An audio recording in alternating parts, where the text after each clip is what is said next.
Selamat datang dan salam sejahtera. Terima kasih karena sudah klik channel ini. Jangan lupa like, share, dan subscribe. Info hangat hari ini, bukan senjata amanah tetapi tak tahu malu. Muhyiddin bidas kenyataan terbaru Najib.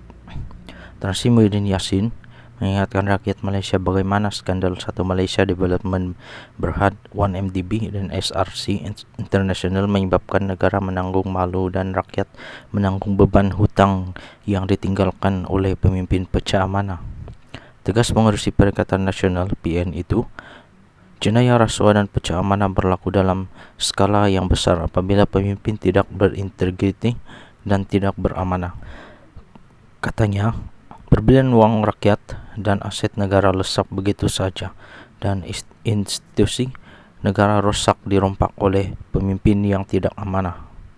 Jenayah penyelewengan 1MDB dan SRC adalah antara contoh klasik bagaimana berbilion wang negara hilang begitu saja dan sebahagiannya masuk ke dalam akaun bekas Perdana Menteri Datuk Seri Najib Tun Razak, katanya.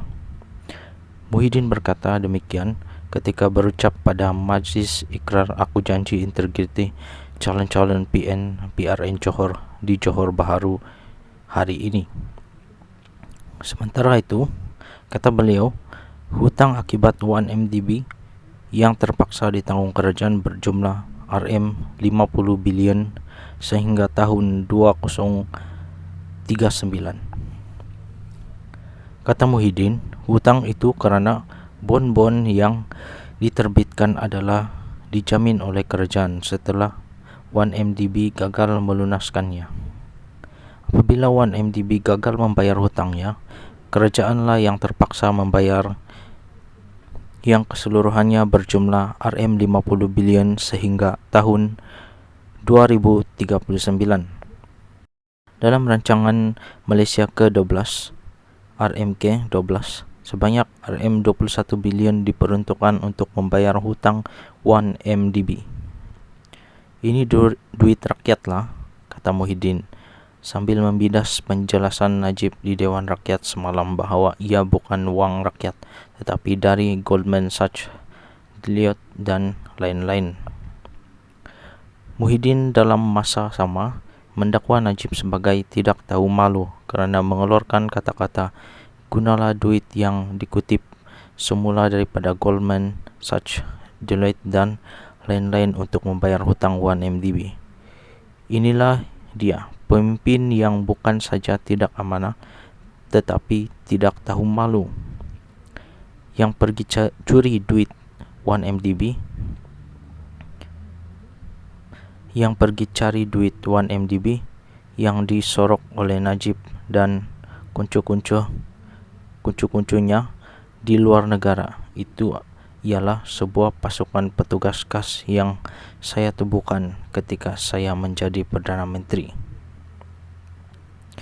Saya arahkan mereka pergi ke luar negara, berunding dengan pihak-pihak berkuasa beberapa buah negara untuk mendapatkan kembali duit dan aset yang diseleweng dan masukkan semula ke akaun kerajaan Malaysia. Sebanyak RM20.5 bilion nilai keseluruhannya termasuk aset yang dirampas, ujarnya. Justru, kata Muhyiddin, jelas sangat besar artinya nilai integriti kepada semua pihak. Tanpa integriti, negara kita rosak, masyarakat kita rosak, katanya. Memetik laporan Astro Awani semalam, Najib ketika mengambil bahagian sesi perbahasan di Dewan Rakyat semalam berkata, tidak ada 1 sen pun wang rakyat digunakan untuk membayar prinsipal hutang 1MDB. Kata ahli parlimen pekan itu, bayaran sebanyak RM16.4 bilion yang diterima daripada Goldman Sachs bukanlah wang rakyat, sebaliknya itu adalah wang bank terbabit yang boleh digunakan untuk membayar hutang 1MDB. Katanya, beberapa dana lain termasuk daripada Jabatan Kehakiman, DOC, Amerika Syarikat, AmBank, KPMG, dan Deloitte yang kesemuanya berjumlah RM23 bilion juga bukan wang rakyat. Sekian berita untuk kali ini. Terima kasih.